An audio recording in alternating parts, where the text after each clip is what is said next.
I ruined my granddaughter's wedding before it ever happened. Not with gossip, not with drama, with one sentence I wasn't supposed to say out loud. Leora was standing in front of the mirror when it happened. Sunlight sliding across her shoulders, the dress hanging on her, like something that had always belonged to her. She looked peaceful in that dangerous way young women do when they believe love has finished protecting them. I was behind her fixing a seam that didn't need fixing, my hands moving out of habit while my chest tightened, for reasons I couldn't ignore. The room smelled like steam and pressed fabric and flowers delivered too early. Everything was beautiful. Everything was calm. That's when I knew it was the wrong moment to stay quiet. I'm Marlo Green, and I raise my granddaughter alone. No husband stepping in, no aunties taking shifts, no safety net, just me learning how to be steady so she could grow without learning fear too early. So when my instincts speak, I don't argue with them. I listen. I've buried enough mistakes to know when silence becomes dangerous. Leora caught my eyes in the mirror and smiled soft and trusting. That smile almost stopped me. Almost. Her phone buzzed on the vanity. A message from Delphine Carter. Heart emojis. A cheerful reminder about the rehearsal lunch. Delene had been perfect since the day we met her. Pearl's gentle voice, that polished kindness, people mistake for character. Church women adored her. The wedding planner deferred to her without being asked. Even strangers smiled when they heard her name, like liking Delphine Carter meant you were part of something respectable. She hugged Leora like ownership disguised as affection. The first time she shook my hand, she held it just a second too long and said, "You did such a beautiful job with her. Beautiful like I'd raised an object." Harold Carter stood behind her nodding like agreement was his only responsibility. Julian kissed Leora's forehead and thanked me politely. Evan barely looked up from his phone. All of them smooth, all of them calm. That's what made my throat close. I kept pinning, kept my voice steady. Watched Leora lean into every message from that family like approval was oxygen. 2 days before a wedding, a girl will excuse anything if it keeps the day intact. I wasn't going to let her walk into something smiling. I didn't shout. I didn't dramatize. I spoke the way you warn someone when a car is already too close. "Listen to me," I said quietly.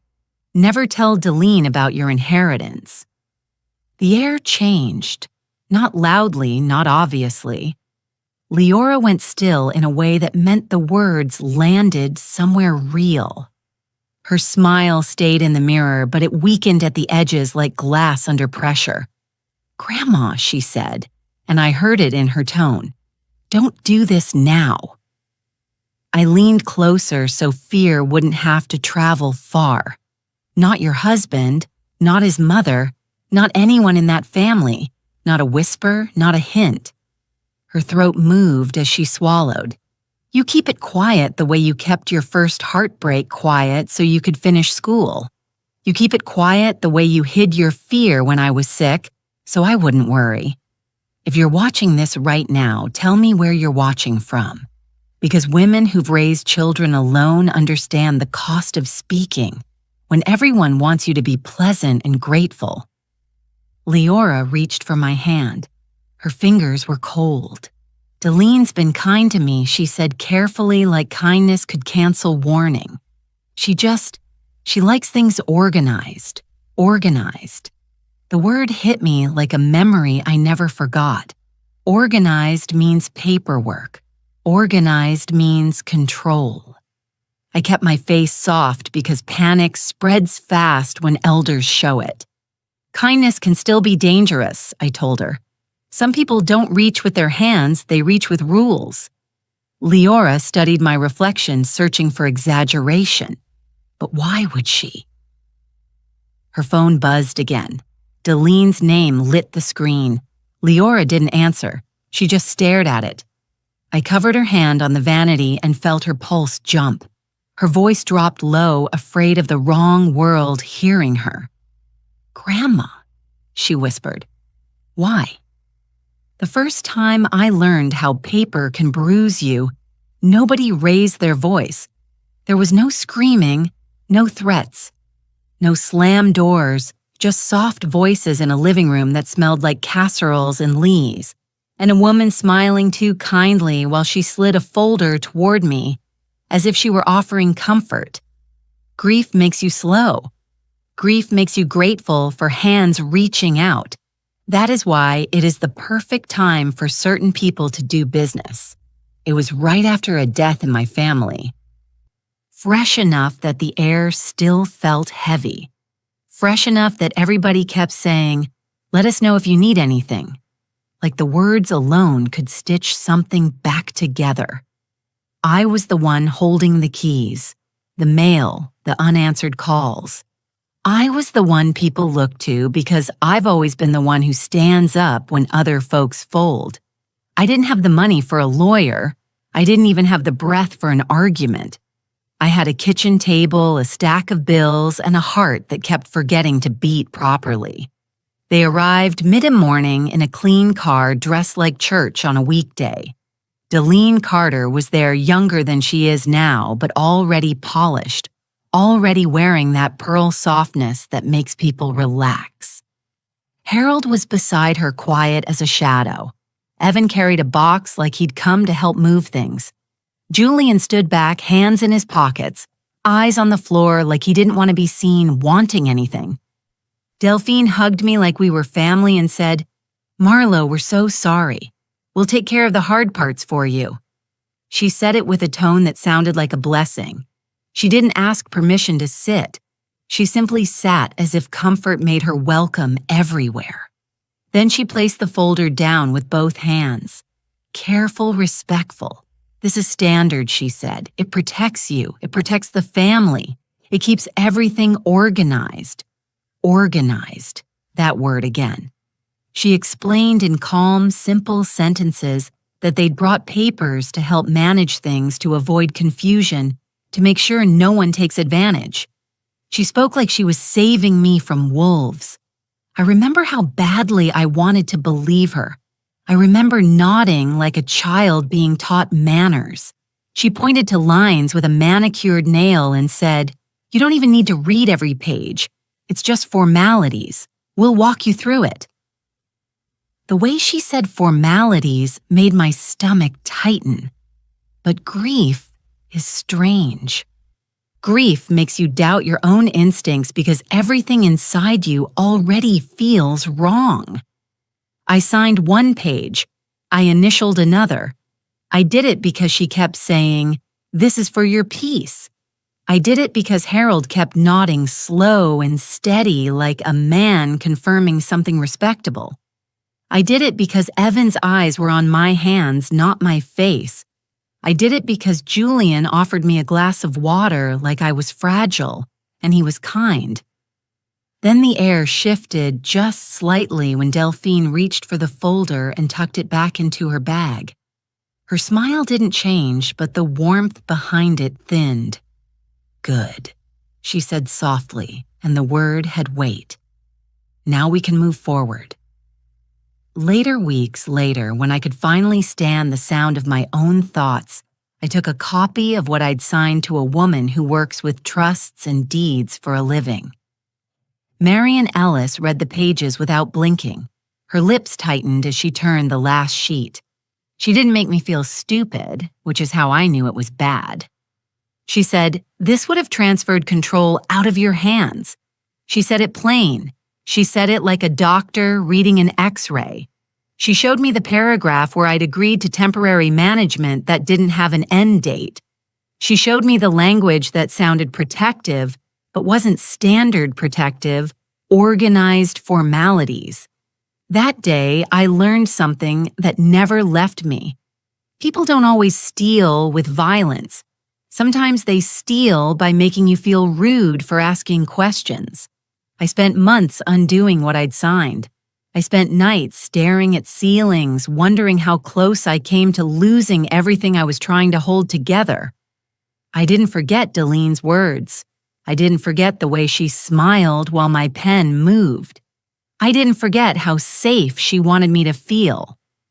That memory is why 2 days before Leora's wedding, when I heard Delian laugh lightly at the rehearsal lunch and tell the planner, "Don't worry, we like to keep things organized. It's standard in our family." Thou, my chest went cold and my hands went still. I didn't raise Leora in wealth. I raised her in carefulness, in making a dollar stretch, in keeping receipts and speaking softly around people who smile too wide. The kind of upbringing that teaches a child how to be grateful without being gullible. So when people hear 200 million, they picture champagne and cameras and a girl who grew up spoiled. That wasn't us. That number lived behind doors that stayed shut inside paperwork that didn't sit on kitchen counters wrapped in silence so tight it could have been stitched. The money didn't fall out of the sky, and it didn't come from a lottery. It came from land held for so long it became invisible to anyone who wasn't paying attention. Before Leora was even born, there was a courage tied to our family line, plain-looking property that people drove past without slowing down. The kind of land folks call nothing special until somebody with a map and a suit starts asking questions. Over the years, companies began circling it with polite letters and quiet offers.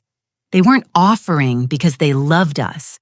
They were offering because they'd found value under the ground rights to minerals and leases that could produce steady money for decades, the kind of value that doesn't announce itself with luxury but accumulates like pressure. There were lease payments, renewals, royalties that rose when the market shifted. Nobody celebrated it out loud. The first time I heard a number big enough to make my knees weak, I didn't scream. I locked the document in a drawer and sat down in the dark until my breathing slowed. Wealth that arrives quietly is the kind that gets taken quietly, too. That's why it was sealed away the way it was. There was a trust set up to hold what the land produced and to protect the person it was meant for. It grew the way a tree grows when you leave it alone, slow at first, then suddenly taller than the roofline. It appreciated over time the way money does when it isn't being drained by emergencies and mistakes. It wasn't sitting in one account with neon lights around it. It was layered and guarded and treated like a legacy, not a trophy. The people around us didn't know because there was no reason for them to know. Leora went to school like everyone else. She worked. She wore the same kind of modest dresses to church. She learned to say no thank you without sounding rude. She learned to keep her joy private. That trust taught her discipline without her even realizing it. I let her live a normal life because normal life protects you. When people think you're ordinary, they don't study you. They don't count your steps. They don't measure your silence. That is the kind of invisibility that keeps a woman safe. Marian Ellis told me years ago in that steady professional tone she uses when she sees danger coming that silence is not just personal. Silence can be legal. It can be strategic. It can be the difference between keeping control and handing it away with a smile. She didn't fill my head with big words. She didn't talk down to me. She just said, if anyone outside the trust tries to anchor themselves to this money, it gets messy fast. She said, the mess doesn't start with theft. It starts with access. It starts with assumptions. It starts with a family believing they have rights to things they didn't build. I watched Leora watched how love makes a young woman soften, how a wedding makes people believe everything will be clean and blessed and protected by good intentions. I watched how Delene wrapped herself around Leora like a ribbon, and how that ribbon tightened when nobody was looking. And I knew deep down that the most dangerous part wasn't the money itself. It was the way marriage changes what people feel entitled to ask for. Marriage makes some people behave like a lock has clicked open, even when it hasn't. It makes them believe your private business has become family. It makes them think they can invite themselves into rooms they've never earned. Leora sat on my couch that evening, the rehearsal lunch already behind us, her hair pinned up her face, tired in that quiet way brides get when everyone has been touching them all day. She leaned forward with her hands clasped and said, "Lo, so the inheritance is real. You weren't just warning me because you don't like her." I held her gaze and kept my voice even because the truth has to be steady to be heard. "It's real," I said, "and it's quiet on purpose." Her lips parted slightly like she wanted to say something, but didn't know which words would come out safe. I didn't give her time to dress it up as romance or ignore it as paranoia. I said it plain with the weight it deserved. Baby marriage changes everything. Marriage doesn't just change a woman's last name. It changes how people look at her pockets. It changes what they feel brave enough to ask. It changes what they feel entitled to touch. I watched Leora sit there on my couch, hands folded in her lap like she was trying to keep her own nerves from spilling onto the floor. Outside, Seattle rain tapped the window in a steady rhythm, soft as a warning. Inside, the air felt tight, like the room itself was listening. Leora wasn't scared of the wedding. She was scared of disappointing people. I've seen that kind of fear swallow young women whole. It makes them sign things they don't understand. It makes them smile when they should be quiet. It makes them confuse peace with surrender. I leaned forward and lowered my voice. Not because I feared being overheard, but because truth lands better when it isn't shouted. "There's a window," I told her. A window right after vows. When people start acting like what's yours has become everybody's business. Leora's eyes narrowed slightly, trying to catch the shape of what I meant. I could see her mind wanting a simple rule. Do this, don't do that, and everything stays safe. Life doesn't work like that. People don't come for money with robbery masks. They come with casseroles. They come with hugs. They come with phrases like family standard protection, and we just want what's best. They use love as a key, and marriage makes that key look legitimate. It's not that the law suddenly becomes your enemy when you marry. It's that people start using the idea of marriage to rush you. They talk like time is running out, like paperwork is urgent, like a signature is harmless. They make you feel childish for hesitating. They make you feel rude for asking for a day to think. That's how the mistake happens. Not in a courtroom, in a living room with someone smiling too softly while they slide a pen toward you. Leora shifted on the couch, her fingers pressing into each other.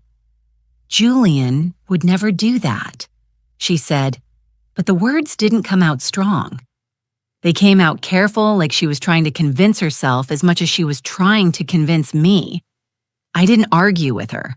I didn't insult her husband. I let her keep whatever softness she needed to get through the next 48 hours. I kept my focus where the danger lived. "I'm not telling you he's a monster," I said. "I'm telling you his mother knows how to move when everybody is distracted." Leora's jaw tightened. She looked down at her engagement ring, turning it once, like she was checking whether it still fit the same. "I haven't told her anything," she murmured. "Not about the trust, not about the land, nothing." "Good," I said, and the relief in my chest felt like a small mercy. "Keep it that way." Silence is not just the absence of speech. Silence is control. Silence is choice. Silence is a locked door. When you speak too early, you don't just give information. You give people time to plan.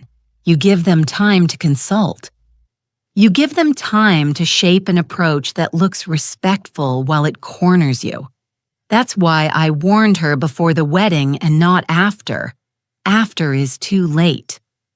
After you're already playing defense, Leora swallowed, and I saw the bride in her trying to rise, the part of her that wanted to be gracious, the part that wanted to keep the peace at all costs. Deline keeps calling me our girl, she said softly, almost embarrassed. She says it like she's proud. I nodded once. That's not pride, I said. That's practice. I could feel Leora bristle, then settle, then bristle again.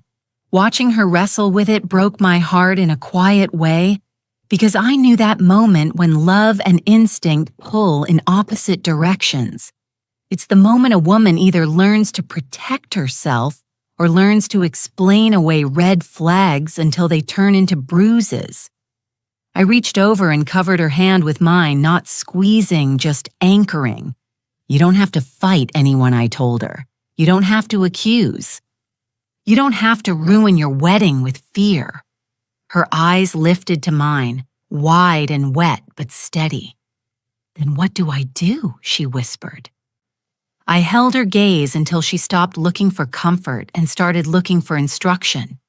You do nothing I said. You stay quiet. You let them show you who they are. Leora's breathing hitched slightly, and in that hitch, I heard her understanding start to form. I leaned closer the way I used to when she was a child, and the world outside was too loud. And listen to me, I said slow and clear, planting the words where she couldn't forget them. If anyone comes with papers after the wedding, I didn't understand Delphine Carter's motive the way people understand villains in movies. One big confession, one ugly outburst, one moment where the mask slips and everyone gasps. Delphine didn't move like that. Deline moved like a woman who believes she is doing what is proper. She hid greed inside words that sounded like values.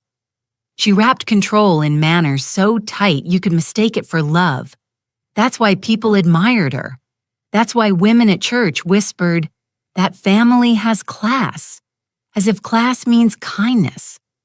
I watched her long enough to learn she wasn't chasing money like a desperate person. She was collecting it like it belonged to her by design. The rehearsal dinner was held in a private room with warm lighting and linen napkins folded like swans. Leora sat beside Julian, smiling the smile a bride learns to wear when she's been hugged too many times in one night. Deline sat across from them, perfectly angled her voice, carrying just enough to draw laughter without ever sounding loud. Harold stayed beside her, like a seal of approval. Evan scrolled and smirked at whatever was on his screen, chiming in only when Deline glanced at him. It looked like a happy family from the outside, balanced, respectable, easy. But I've lived too long to trust what people arrange for strangers to see. Deline didn't ask Leora how she felt. She asked how the seating chart was going. She didn't ask what kind of marriage they wanted. She talked about keeping things aligned and starting off right. Her words kept landing on the same places: order, structure, standards, family.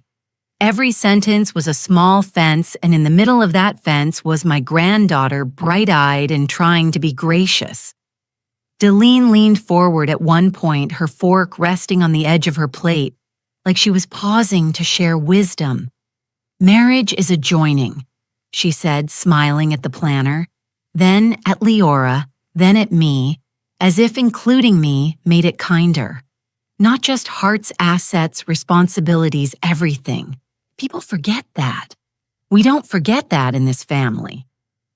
The way she said "in this family" made it sound like membership came with obligations, like a young bride's individuality was something to be softened down, blended, made useful. Leora laughed politely. Julian nodded the way he always did when his mother spoke.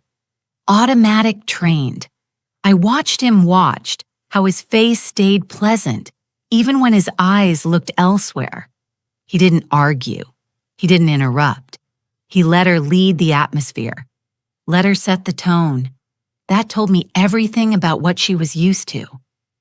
After the meal, while people stood and mingled, Delphine drifted toward Leora with the gentle determination of someone who had already decided where she belonged. "Sweetheart," she said, touching Leora's wrist lightly. "After the wedding, we'll do a little family follow-up. Nothing heavy, just a quick sit down so we can make sure you two are protected." Protected. The word was soft, almost loving. It was also a weapon. Leora's shoulders lifted, a reflex, then relaxed. A follow-up she repeated, still smiling, because that is what brides do when they don't want to look ungrateful. Delene nodded with warmth that didn't reach her eyes. "Just standard," she said. "It'll put your mind at ease. The first day after you marry, everything feels new and fast. It's better to get the formalities out of the way right away. Then you can just enjoy being married. Formalities standard." Right away, the phrases clicked into place like familiar stones under my feet. I didn't need to guess her motive anymore. Delene believed marriage turned a woman's private life into public territory. She believed the moment vows were spoken, family became a boardroom. I could hear it in the way she spoke of protection, like protection meant control, and control meant entitlement. She wasn't waiting to see what Leora offered. She was preparing to take what she assumed was now within reach, and she assumed it would be easy because she'd done it before. I saw it in the confidence, in the comfort with which she referenced paperwork like it was tradition. The way Harold nodded, as if he'd watched it happen more than once. The way Evan smirked, bored like the outcome was already known. Youth plus love makes people compliant. Delene was counting on that. She was counting on the softness that follows a wedding day. She was counting on my granddaughter wanting to keep peace more than she wanted to keep power. Leora glanced at me across the room, her smile still in place, but her eyes asking for instruction without moving her lips. I held her gaze and gave her the smallest shake of my head. "Don't agree to anything, not even politely." Delene noticed that glance. Her smile sharpened just for a second, then softened again as she squeezed Leora's wrist. "We'll call you," she said sweetly. "Just a quick family follow-up after the wedding." The wedding was beautiful in the way money and intention can make things beautiful. Clean lines, soft lighting music that moved like water through the room. White flowers climbed the walls of the venue as if they'd grown there naturally, and every chair was set, just so angled toward the altar, like it was all leaning in to witness something sacred. People smiled easily that day, the kind of smiles that come from believing everything important has already been settled. Leora walked toward Julian with a calm grace that made my chest tighten, her dress moving around her like it knew how hard she'd worked to get here. I watched her face not for nerves, but for doubt. There was none, just trust. That's what love gives you on your wedding day, a soft place to stand. Delene sat in the front row, hands folded, chin lifted, tears placed perfectly at the corners of her eyes. She dabbed them gently like she was performing grief for an audience that expected it. Harold leaned in and whispered something that made her smile without looking away from the aisle. Evan glanced around, already bored. Julian waited at the front, hands clasped, posture straight, looking like a man who'd been taught where to stand and when to nod. When Delene reached out to straighten his jacket before the ceremony began, he let her. He always let her. That's what struck me most. Not cruelty, not force, just permission. The ceremony unfolded smoothly. Vows spoken clearly, promises made with steady voices, applause followed like a wave, and for a moment even I felt the pull of it. The relief that comes when something you've been holding your breath over finally lands. Leora smiled at me as they turned to walk back down the aisle, her eyes shining, and I smiled back because I am her grandmother, and love doesn't disappear just because instinct whispers caution. The reception flowed the way these things always do. Laughter rose and fell. Glasses clinked. People hugged Leora like she belonged to them now, like marriage had made her communal property. Deline moved through the room with ease, greeting guests, accepting compliments, narrating the family's happiness like a host who'd rehearsed her lines. She kept one hand on Julian's arm whenever she passed him, grounding him where she wanted him. He never pulled away. He never stepped ahead. When she spoke, he listened. When she laughed, he smiled. When she suggested something to the planner, he nodded without question. I watched all of it from the edge of the room, the way women my age learn to watch quietly without demanding attention. At one point, Deline crossed toward the gift table, her purse tucked under her arm. It wasn't large, but it was structured heavier than it needed to be for lipstick and a phone. She set it down briefly to greet someone, and when she shifted it, the top gaped just enough for me to see inside.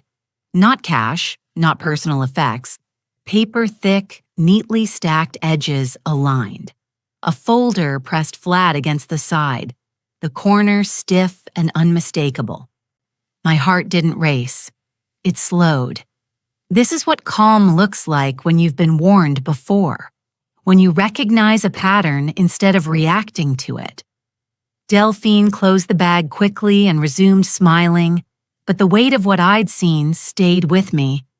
Across the room, Leora danced with Julian, her head resting against his shoulder, his hand firm at her back. They looked happy. Truly, that's the cruelest part of moments like this. The danger doesn't arrive dressed as danger.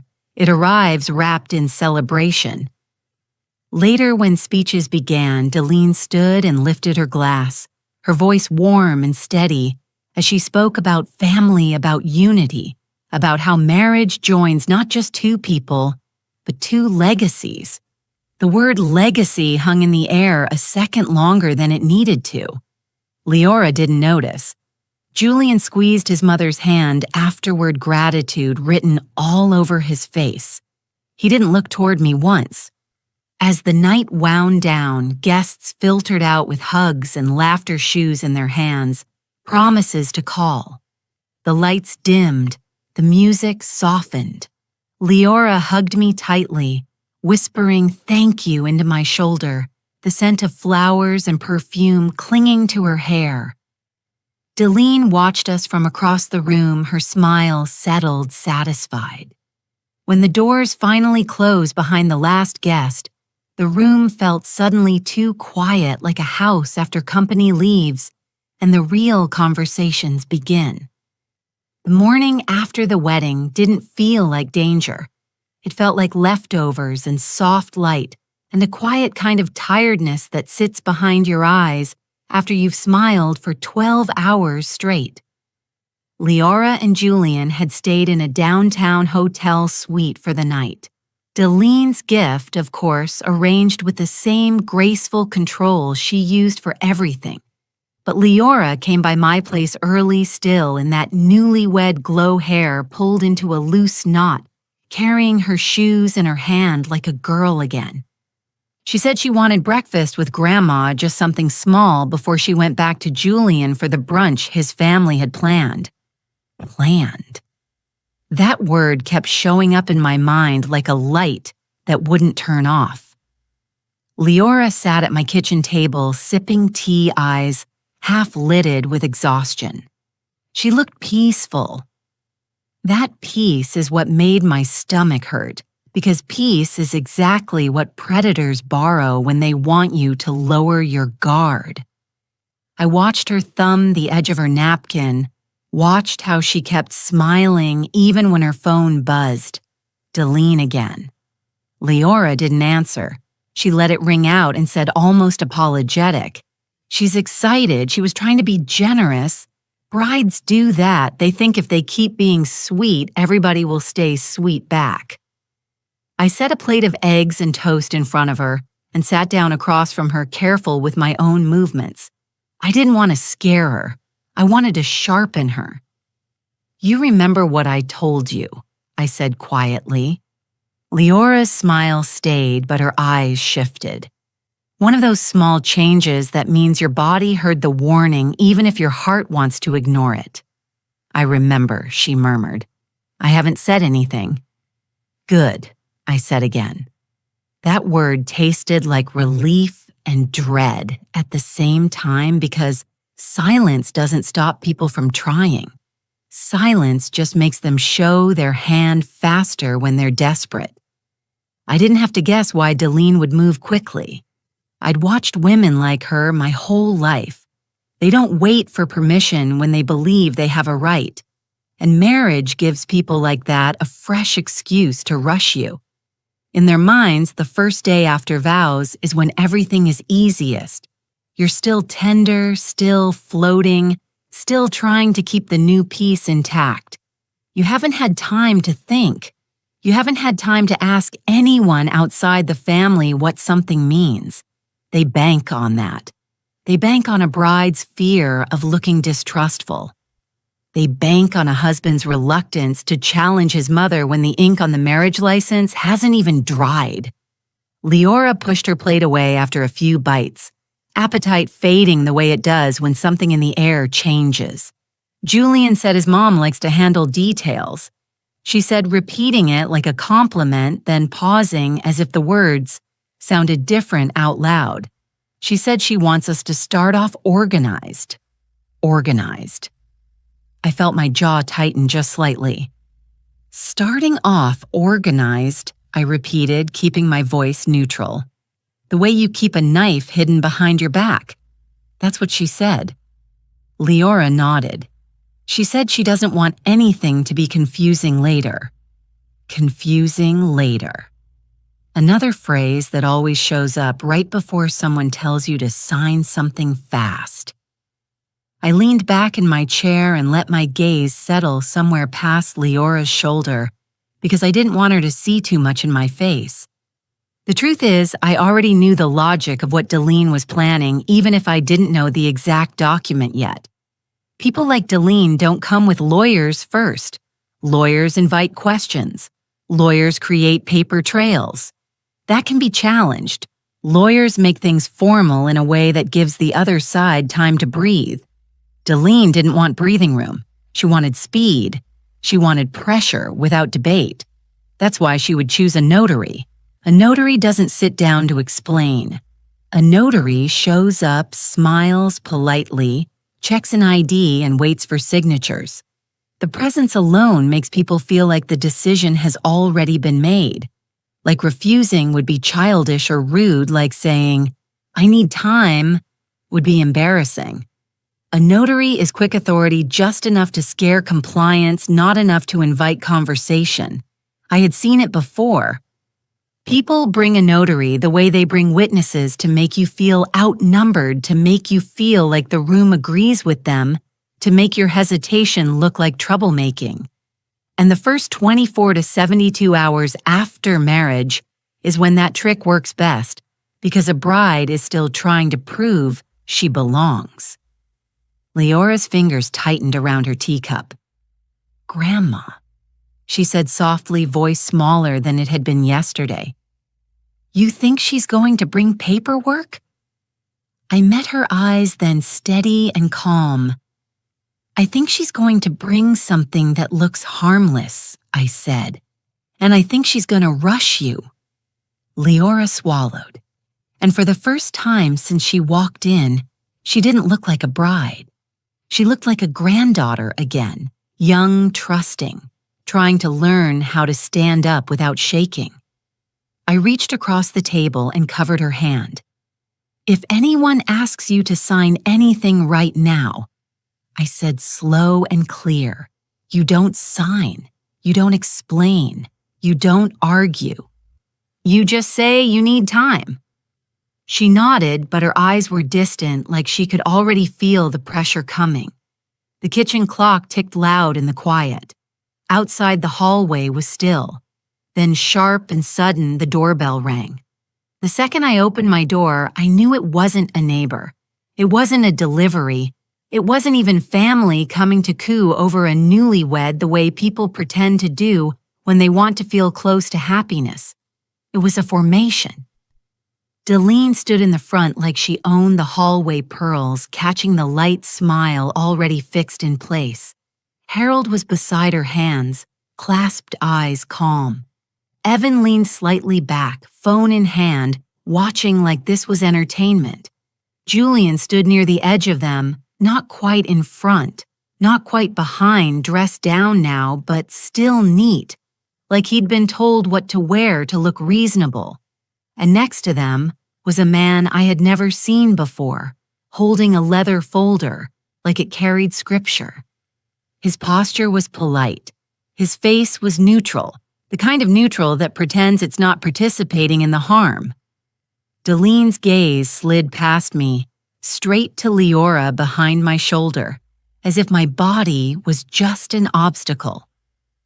"Good morning," she sang, warm and practiced. "We didn't want to bother you, but we were already nearby." Already nearby, people always say that when they don't want you to realize they planned it.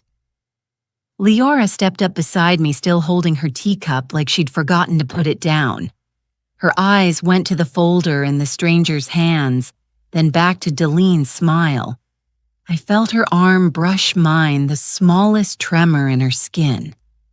Deline opened her palms. "Sweetheart, this will take 5 minutes," she said, and the sweetness in her voice made my stomach tighten because it wasn't meant to comfort Leora. It was meant to calm the room. "This is just a formality." The man cleared his throat. Respectful. "Calvin H. Brooks," he said, offering a small professional nod. "I'm a notary." His voice carried that familiar tone of public service calm, certain unbothered. Delphine turned slightly toward him as if presenting him like a gift. "We use Mr. Brooks for family matters," she said. "He's very reliable." Reliable. Another word that lands like a pillow over your mouth. Harold gave a slow nod. Silent agreement. Julian didn't look at Leora. He looked at the wall across from my door like eye contact would make him responsible. Leora's fingers tightened around her cup. "What is this?" she asked quietly. Delphine laughed softly as if Leora had asked something cute. "Oh, honey," she said, stepping forward. The scent of her perfume hit first, expensive clean. "Too close. It's post-marital protection routine. Every family has their way of starting off right. We just like to make sure our children are covered," she said. Our children and I watch Leora's face do that small thing where a young woman warms at the idea of belonging. Deline knew exactly where to press. The notary shifted his folder into his left arm and reached for a small pad tucked under it. It wasn't dramatic. It was casual, like he'd done this 1,000 times in kitchens and living rooms, while people nodded and smiled through their own confusion. Delphine walked in without waiting for an invitation, heels clicking softly on my floor. Harold followed. Evan drifted in last. Julian stepped over the threshold like he was stepping into a church. "Let's sit," Deline said, already moving toward my dining table as if the house had always been hers to arrange. My table where Leora had eaten breakfast 20 minutes earlier suddenly looked like a negotiation room. Deline set a thick stack of papers down with confidence, smoothing the top page with her palm. The sound of paper against wood landed heavy in the silence. Leora stood at the edge of the room, cup still in her hand, blinking slowly like her body was trying to catch up to the moment. I didn't speak yet. I watched how Deline positioned the papers in front of Leora's chair, not mine. I watched how Harold stood at Deline's shoulder like a witness. I watched how Evan leaned against the counter, mouth curling at the corners. I watched Julian hover near Leora's side but not close enough to protect her. Delphi's smile widened. Now that the marriage is legal, we just need your signature acknowledging shared marital assets and spousal beneficiaries. The sentence came out smooth, like she'd practiced it in the mirror, like it wasn't a trap, just a tradition. Leora's breath caught small quick. She set her cup down on the counter with shaking care and walked to the table, because politeness is a leash, and she'd been trained her whole life to keep it on. Calvin Brooks opened his folder and pulled out his stamp and a small ink pad, setting them down with neat precision. The sight of that stamp made everything feel final in a way that didn't belong in a home. Deline slid the top page forward, tapping the signature line with one nail. "Just here, sweetheart," she said softly, her voice lowering into something almost maternal. Then she reached into her purse, pulled out a pen, like she'd brought it specifically for this moment, and placed it directly in front of Leora. The pen sat there, like bait, small, ordinary, pretending it wasn't sharp. Leora stared at it a moment too long, and Deline noticed. Deline always noticed. She shifted her voice into something softer, almost affectionate, the way women do when they want to guide you without looking like they're pushing. "Sweetheart," she murmured, palm resting lightly on the paper as if she were studying it for Leora's benefit. "This is how grown people protect what they're building. It's not a big deal. Not a big deal. Those words are designed to make you feel silly for hesitating." Harold added a quiet, fatherly tone, without moving much. "It's just a safeguard," he said. "You two are starting a life. You'll thank us later." Evan chuckled under his breath like the whole thing was obvious. "Everybody does this," he said, tapping his phone screen once and sliding it back into his pocket. "It's standard. Standard." The word floated through my dining room like smoke. Leora's throat bobbed as she swallowed. She didn't reach for the pen. She didn't push it away either. She looked at Julian, her husband, now waiting for his eyes to meet hers, waiting for him to say something that would let her breathe. Julian's gaze flicked down to the paper and then away again, landing somewhere near the corner of the room, as if the wall might save him from choosing sides.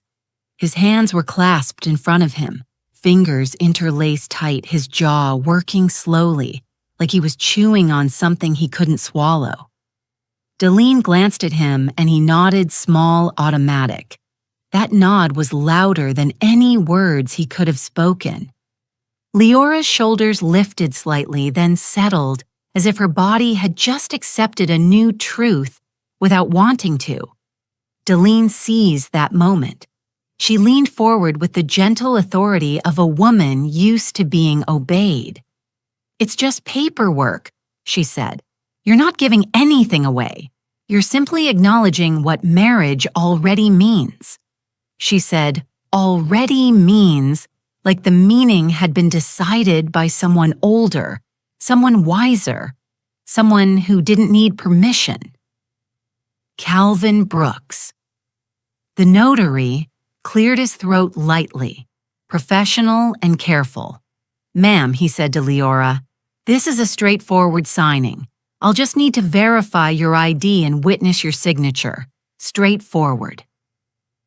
Another word meant to smooth your instincts flat. Leora's eyes darted to me for half a second, quick as a blink, then back to the paper. She was trying to stay composed. She was trying not to offend. She was trying to be the good new wife Deline kept praising her for being. That's why they were so sure. They were sure because they believed they understood her. They believed she would choose peace over power, even in her own home. They believed gratitude would trap her. They believed love would make her pliable. They believed her age meant she didn't know how to say no without apologizing. Deline's smile widened, the warmth in it turning almost triumphant. "We're only doing this because we care," she said, as if care is proven by urgency. And we're doing it now because it's better not to wait. When people wait, they get confused. They start listening to outsiders. Outs? She meant me without saying my name. Harold stepped closer, his shadow falling over the table like weight. "No need to make this bigger than it is," he said gently, and the gentleness felt like a warning. Evan tilted his head toward Leora and added, "Light and careless. Come on, don't be dramatic. This is normal. Normal. Another leash." Leora's lips parted. She looked like she wanted to speak but didn't know which sentence would keep everyone calm. Her fingers hovered near the pen, trembling just slightly the way a hand trembles when it's about to do something the mind hasn't agreed to yet. Julian shifted his weight from one foot to the other, still silent, still absent in the one moment his presence mattered most. Deline noticed Leora's hesitation and changed tactics in a heartbeat, her voice turning sweet again. "You're tired," she cooed. "You've had a big week. Just sign, sweetheart. Then we'll go. You can rest. You don't want to start your marriage with conflict." Conflict? There it was. The threat wrapped in a lullaby. Start your marriage with conflict. As if refusing to sign something you don't understand is what creates conflict, not the people who arrived at your door with a notary and a stack of papers. Leora's hand moved an inch closer to the pen. Her breathing went shallow. Her eyes glistened, but she refused to let the tears fall. She was trying so hard to be good. Deline watched that effort like a hunter watches a limping deer. The room held its breath. The only sound was the faint scrape of Calvin's folder, shifting as he prepared to witness the signature. And that's when I felt something settle inside me. Quiet, heavy, final. I stepped forward close enough that Leora could feel my presence without me touching her, and I spoke for the first time. My voice didn't rise. It didn't shake. It came out low, and even the way a woman speaks when she's done being impressed by polite faces. Before she signs anything, I said, "I need one thing clarified." Deline's smile stayed on her mouth, but her eyes narrowed a fraction, quick as a blink. She turned toward me as if I had just stepped into traffic in front of her. "Marlowe," she said softly, warning wrapped in velvet. "This really isn't necessary." I didn't answer her yet. I looked past her, past Harold's calm posture, past Evan's smirk, past Julian's silence, and I fixed my eyes on Calvin Brooks. A notary's power isn't loud, but it's real. It's the power of being the person everyone pretends is neutral. Neutral people become dangerous when they're used as furniture in somebody else's plan. "Mr. Brooks," I said, respectful but firm, "which trust are you referencing?" The question landed heavy because it didn't match the script they'd brought into my home. Deline blinked once, slow her smile tightening as if she were deciding whether to laugh at me or crush me. Harold shifted his stance slightly. Evan's smirk faltered and then returned forced. Julian's eyes flicked to me, startled then dropped again. Calvin hesitated only a beat, the way professionals do when they realize a room is changing. "Ma'am," he said, still polite, "the documents reference the Green Family Trust." He said it confidently, like reading a label, like naming something makes it yours. Leora's breath caught her head turned toward me, slowly, eyes wide, and in that wide look I saw fear and hope fighting for space. Deline's chin lifted. "Exactly," she said a touch sharper now. "We're simply ensuring everything is acknowledged properly. This is all very standard." Standard. She tried to push the room back into the familiar groove, tried to make my question feel like an inconvenience. I didn't give her that. I kept my gaze on Calvin because the truth was not in Deline's mouth. It was in the paperwork. "Thank you," I said to him. Then I turned my eyes to Deline. That trust ended yesterday. The air changed instantly, not in a dramatic way. No one screamed, no one dropped a glass. It was more subtle than that, more human. Evan's eyebrows lifted before he could control his face. Harold's nostrils flared slightly, the smallest flash of irritation. Julian's lips parted as if he was about to speak, but no sound came out. Deline froze for half a second, and in that half a second, her smile became something else too fixed, too thin, like a mask pulled tight over a crack. That's not. She started, then stopped, recalibrating. Marlo, you don't understand what you're saying. Her voice sharpened at the edges just enough to try to put me back in my place. I didn't take the bait. I didn't argue. I let my calm do the talking. I understand exactly, I said, and my words landed with the quiet certainty of someone who has been prepared for this moment long before the doorbell rang. Leora's chair scraped softly as she shifted, instinctively pulling back from the table, like the paper might bite her. Calvin's eyes moved to the first page again. Deline noticed and leaned forward quickly, her hand pressing down on the stack as if she could hold reality in place with her palm. "Mr. Brooks," she said, voice sweetening again in a hurry. "It's fine. Everything is in order. We've done this before. There it was, her truth slipping out. Calvin didn't respond to that. He picked up the top sheet, then the second, his thumb moving along the corners with practiced care. He wasn't judging the family. He was judging his own risk. I watched him closely because the moment a neutral man starts feeling liability, the whole room loses its certainty.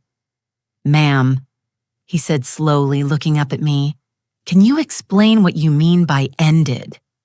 Delphi's head snapped toward him, eyes flashing. I answered calmly, "Not for Deline, not for Harold, not for Evan, not even for Julian." I answered for Leora, who needed to hear that her fear had a reason and her silence had been protection. "I mean, the documents you're holding are anchored to something that no longer applies," I said. "And if you proceed without verifying, you put your stamp on the wrong thing." Deline inhaled sharply through her nose, the sound controlled furious. Harold's hand moved to her elbow, steadying her, reminding her to stay composed. Evan's phone was forgotten in his pocket now. Julian stared at the papers like they were suddenly written in a language he couldn't pretend not to see. Calvin lowered his gaze again, flipping to the section with headings and names, scanning the lines more carefully. Now the room had lost its smoothness. The confidence that walked in with them was slipping page by page right there on my dining table. Calvin's brow furrowed slightly. He turned back to the first page, then to the second, again slower this time, and began to reread. The room stayed quiet while Calvin Brooks reread the pages, the silence thick enough to feel like pressure on my ears. He didn't rush this time. He slowed down the way people do when they realize their first confidence might cost them later. His finger traced a line, then paused. He flipped a page back then, forward again. The sound of paper turning felt louder than it should have been, like it was echoing off everyone's nerves. Deline shifted beside the table, her heel tapping once before she caught herself. Harold leaned in slightly, trying to read over Calvin's shoulder without looking like he was trying. Evan crossed his arms, the smirk gone, now replaced by impatience. Julian stood frozen eyes fixed on the folder, like it might explain something he hadn't bothered to understand before today. Leora hadn't moved at all. She stood with her hands clasped in front of her knuckles, pale, breathing shallow but steady. She was listening. That mattered.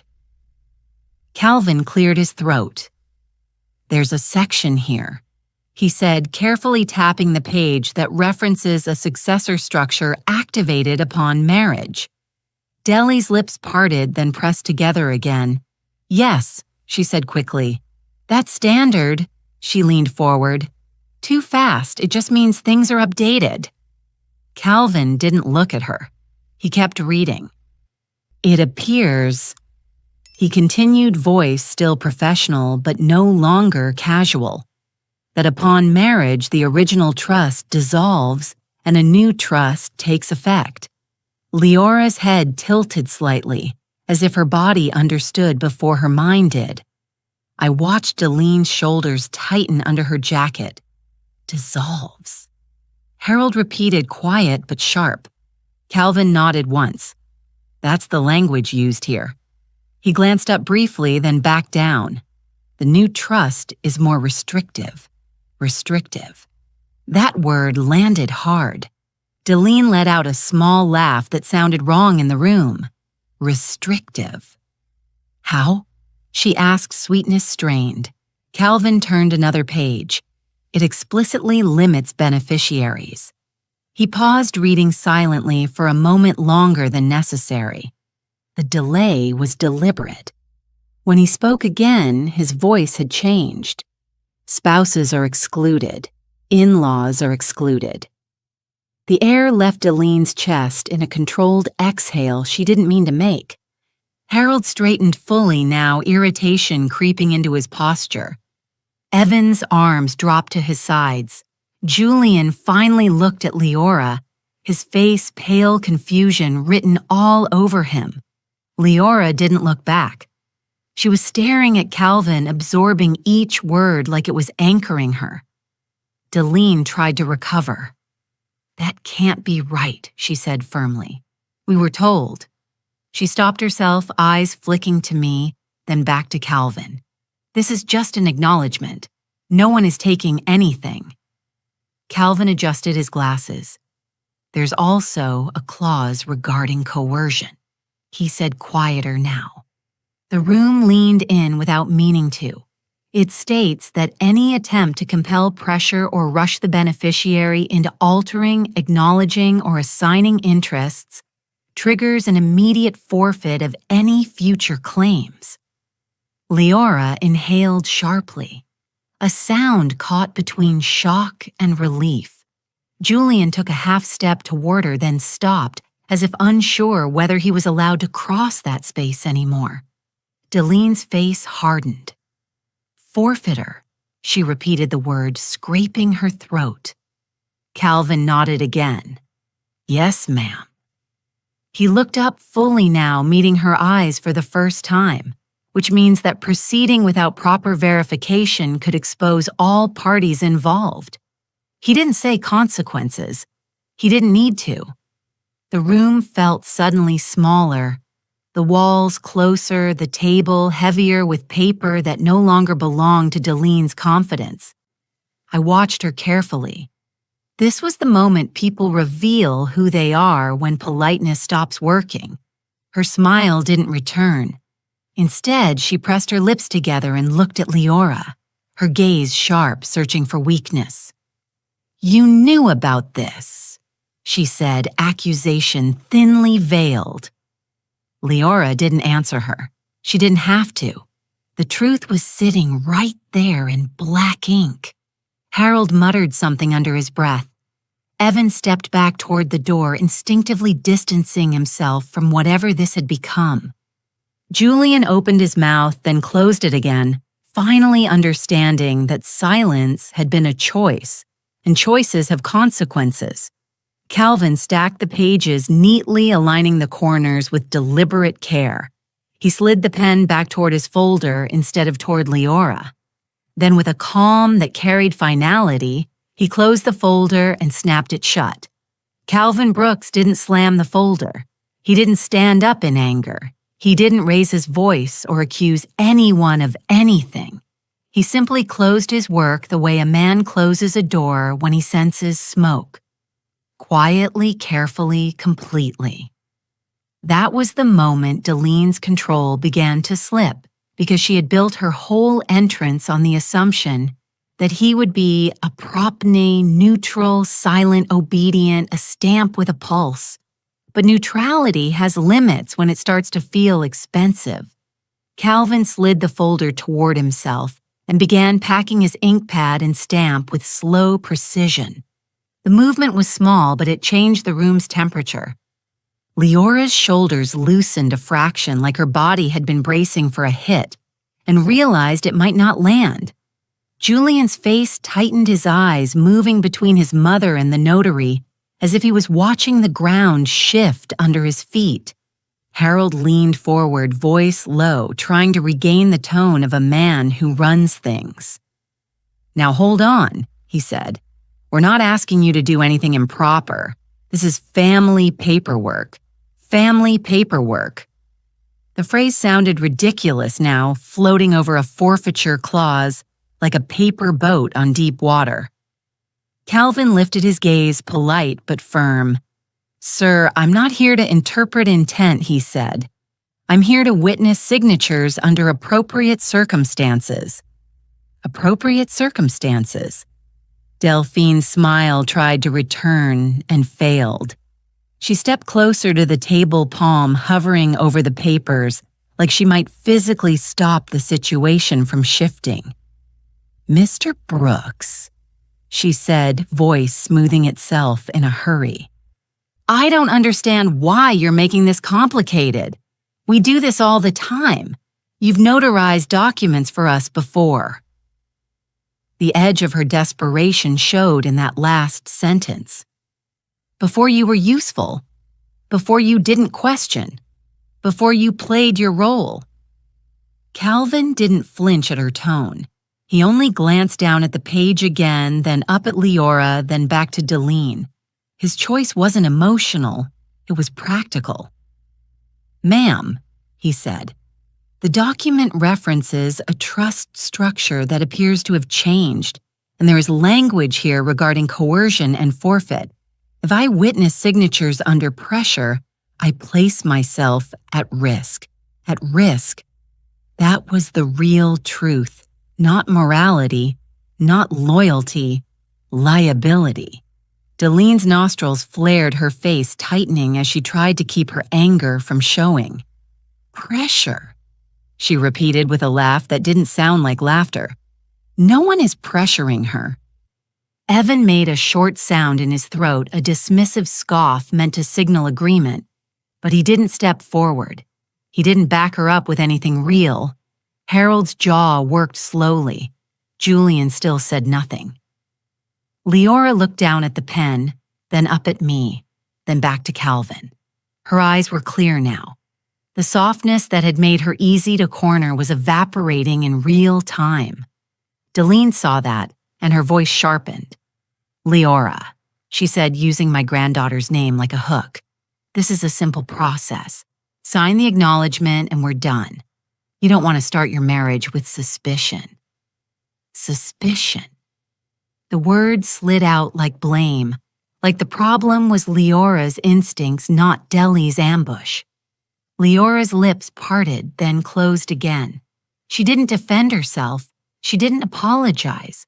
She held her silence in a way that looked new on her, heavy, deliberate. That silence rattled Delphine more than any argument could have. Calvin finished packing his stamp and placed it back into his folder. He stood then, pushing his chair back gently. The chair legs scraped the floor, a sound that cut through the room like a signal. "I'm going to have to withdraw from this signing," he said. His tone remained professional, but final. "I cannot proceed unless I have confirmation that the reference trust structure and beneficiary terms are current and that all parties are signing voluntarily without coercion." Deline's composure cracked. It wasn't dramatic, but it was visible the way her shoulders tensed, the way her mouth tightened, the way the warmth in her face drained into something colder. "So you're just leaving?" she demanded, and the demand revealed what the sweetness had been hiding. She wasn't requesting anything. She was expecting obedience. Harold stepped forward, trying to manage his wife's tone with his presence. "Mr. Brooks," he said, "we hired you." Calvin nodded slightly. "And I'm declining to complete this work under these circumstances," he replied. "I'll refund any fee already paid." That last line landed like a slap because it wasn't just refusal, it was rejection. He was refusing their authority. Delene's eyes flashed. She turned sharply toward Julian. "Say something," she hissed. Too low for a stranger to catch, but too sharp for a wife not to feel. Julian's throat moved. He looked at Leora like he wanted her to save him. Leora didn't move. She just stood there, quiet, watching the man who'd been brought to force her comply, choose himself instead. Delene turned back to Calvin, her voice rising, the politeness finally dropping off. "What does this mean for us?" Delene's question hung in the air like a demand for mercy. But Calvin Brooks didn't give her comfort. He gave her boundaries. "It means I'm not proceeding," he said, calm as a closed gate. "If you have questions about what the document means for you, you'll need to speak with counsel." He didn't say lawyer. He didn't have to. The word counsel landed like a cold cloth on a fever. Delene's mouth opened, then shut. Harold's hand tightened around the back of a chair. Evan shifted again toward the doorway as if his body knew the safest place in a collapsing room is near an exit. Julian looked like a man waking up inside a mess he didn't build but didn't stop. Leora stood very still, eyes fixed on Delene, now studying her the way you study an animal that has just bared its teeth. Calvin picked up his folder and stepped back toward the door. He nodded once at Leora, then at me. Not solidarity, professional courtesy, but it felt like protection anyway, because he was leaving with his stamp. And without that stamp, Delphine's little performance didn't have teeth. Delene followed him 2 steps, anger and panic battling in her posture. "You can't just walk out," she snapped, and then softened quickly, voice slipping back into sweetness like she was pulling on a coat. "Mr. Brooks, please. We're just trying to protect them." Calvin didn't stop. He opened my front door and stepped into the hallway. The click of the latch as it closed behind him was quiet, but it cut the room in half. For a heartbeat, no one spoke. Delene turned slowly. The way people turn when they're about to pretend nothing happened. Her smile tried to come back. It couldn't find its place. "Well," she said, forcing a light tone that didn't match her eyes. That was inconvenient. Harold gave a short laugh, sharp and humorless. Evan muttered, "Waste of time." As if time was the only thing they'd risked. Julian stepped toward Leora at last, reaching for her hand, like a man trying to restore normal. Leora didn't take it. The rejection was so simple it made my throat tighten. Julian's hand hung in the air for a second too long before he let it drop. Delene's gaze cut to Leora. "Sweetheart," she said, voice turning syrupy again. "Don't let that man's nervousness scare you. We can finish this later." It's still the right thing to do. Later. That word was supposed to soothe. It only confirmed what I already knew. She wasn't done. She had simply lost the tool she'd brought to force compliance. I watched Leora's face. The softness was gone now. In its place was something new. Quiet calculation. The first layer of steel that forms when a woman realizes she's been handled. Leora walked to the table and picked up the stack of papers with both hands. Delene's eyes widened. "Careful," she said quickly. "Those are important." Leora didn't look at her. She flipped to the section Calvin had been reading, scanning with the focus of someone who suddenly understands that words can be weapons. Her lips moved silently as she read. Then she turned the pages again, quicker now, and stopped at a paragraph that made her eyebrows lift. I saw her breath hitch, not panic, recognition. The kind of recognition that makes you realize this wasn't a misunderstanding. It was a plan. Leora set the papers down slowly as if they were dirty. "You came here," she said, voice low, controlled, "the day after my wedding." Delene lifted her chin, trying to regain authority. "Yes," she replied briskly, "because it's responsible." Leora's gaze didn't move. "You brought a notary." Delene's smile flickered. "Yes," she said again, slower, as if she could still frame it as kindness. Leora's voice stayed quiet, but the room leaned toward it anyway. "And you did all of that without telling me ahead of time." Julian finally spoke, a weak attempt to patch the moment. "Babe, it's just paperwork. My mom, stop." Leora cut in, and the word landed hard because it wasn't shouted. Julian froze. I watched him shrink a fraction, startled by her tone. Delene's eyes flashed at Julian like, "How dare you let her speak to you like that?" Leora turned her gaze to him, and when she spoke again, her voice shook just slightly, not from fear, but from a grief she hadn't expected to feel this soon.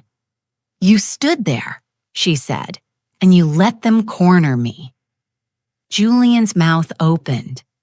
Nothing came out. My granddaughter reached into her pocket and pulled out her phone. She didn't dial anyone. She didn't announce anything. She simply unlocked it and stared at the screen for a long second, thumb hovering. Delene's posture stiffened, her instinct sensing danger. "What are you doing?" she demanded. Leora looked up at me then, not at Delene, not at Harold, not at Evan, and definitely not at her husband. Her eyes were wet but clear. "Grandma," she whispered, voice breaking in one small place. "What if I married into the wrong family? I didn't answer Leora in front of them. Not Delene with her tight mouth and hungry eyes. Not Harold standing stiff like a man who didn't know whether to threaten or retreat. Not Evan hovering near my doorway like a boy caught stealing. Not Julian, pale and silent, looking at his wife like he just realized she was a person and not a role. In front of people like that, words become tools. They twist. So I move my body instead. I stepped between Leora and that table, picked up the stack of papers with 2 fingers, like something contaminated, and slid them back toward Delene without ceremony.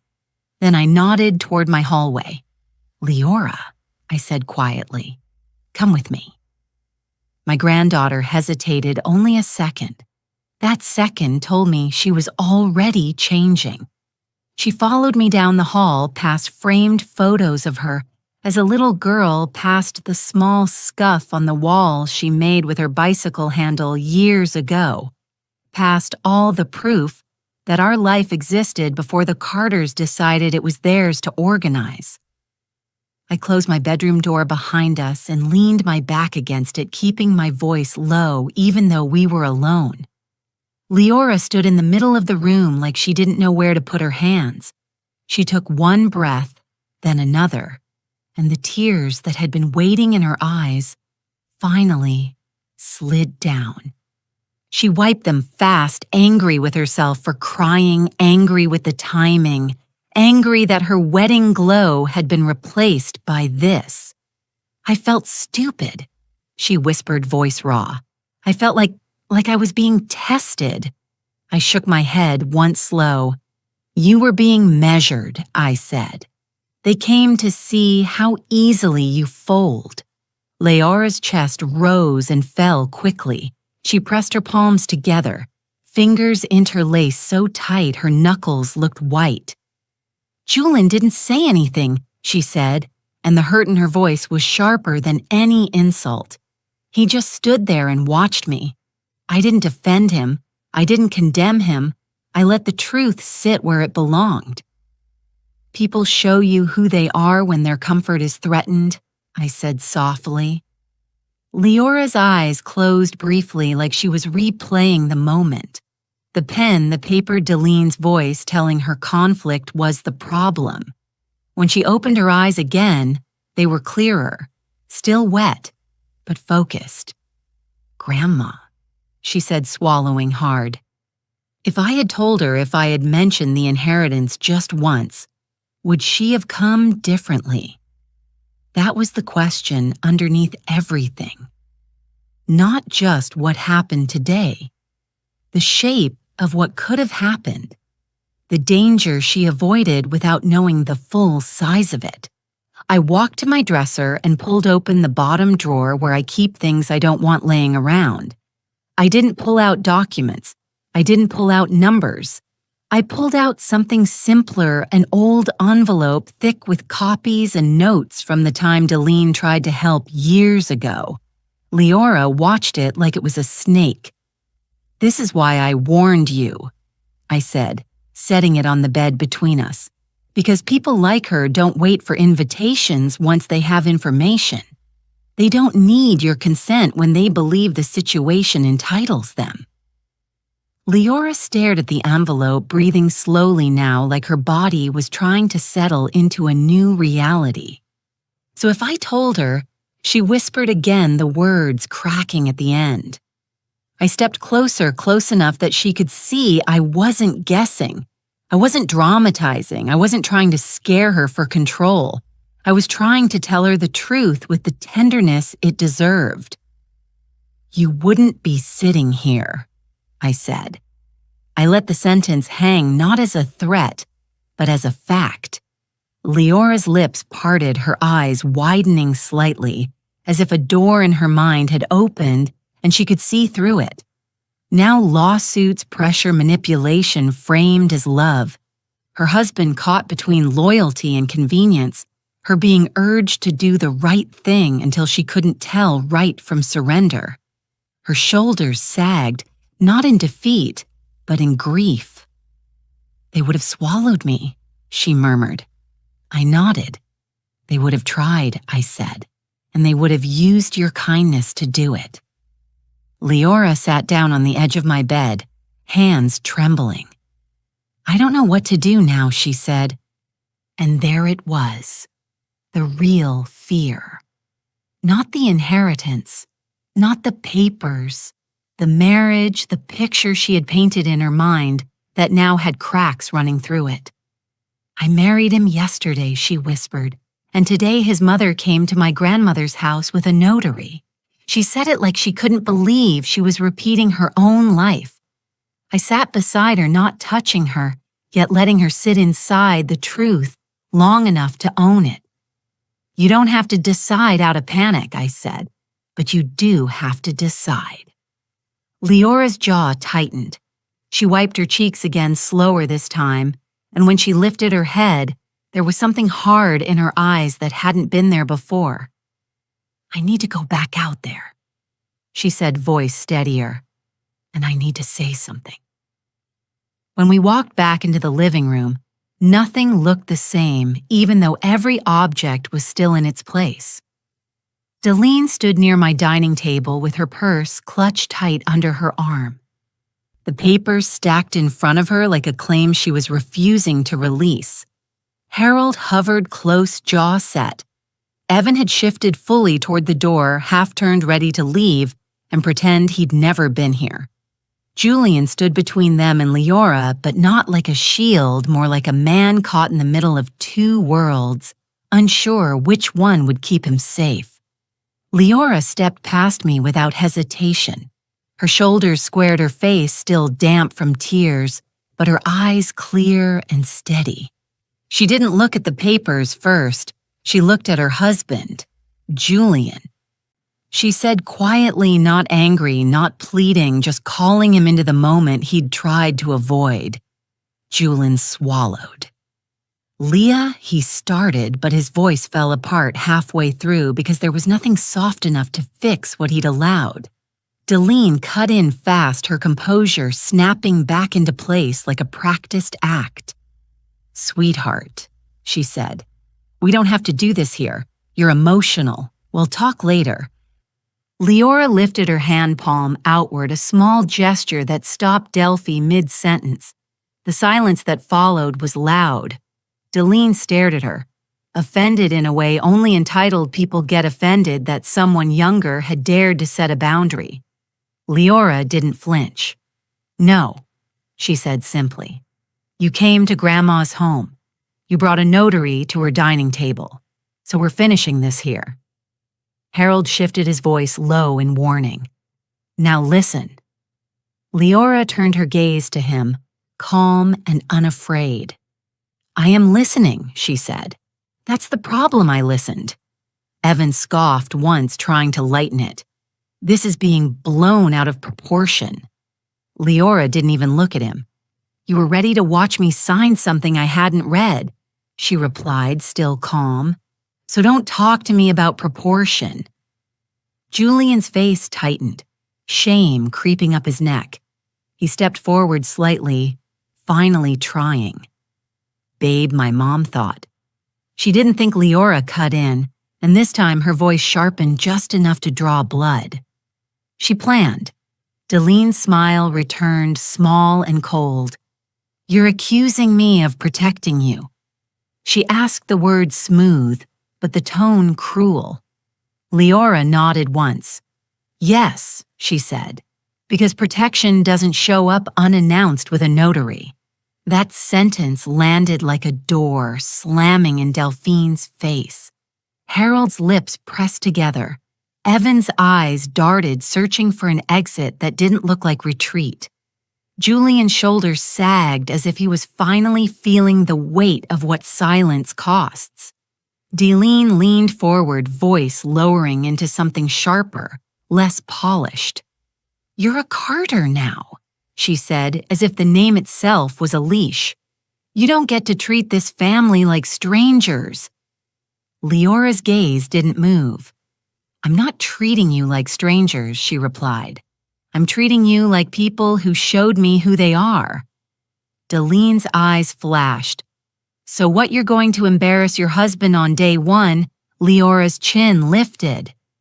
"You embarrassed him when you trained him to stand silent," she said, and Julian flinched like she'd slapped him without raising a hand. I watched my granddaughter in that moment and felt something inside me settle, a quiet, final relief. Not because she was winning a fight, because she was choosing herself. Leora reached into her pocket and pulled out her phone. Deline stiffened instantly. "Put that away," she snapped. "This is private." Leora didn't press record. She didn't call the police. She didn't do anything dramatic. She simply opened her messages and typed one sentence with steady hands, then turned the screen toward Deline so she could see she wasn't bluffing. "I've contacted Marion Ellis," Leora said quietly. "The trustee will be notified of today's attempt." Harold's face went hard. Evan swore under his breath. Julian stared at the phone like it was a weapon. Deline's composure cracked again, not into panic this time, but into something colder, calculation. "You wouldn't," she said, voice low. "You'll hurt your own husband."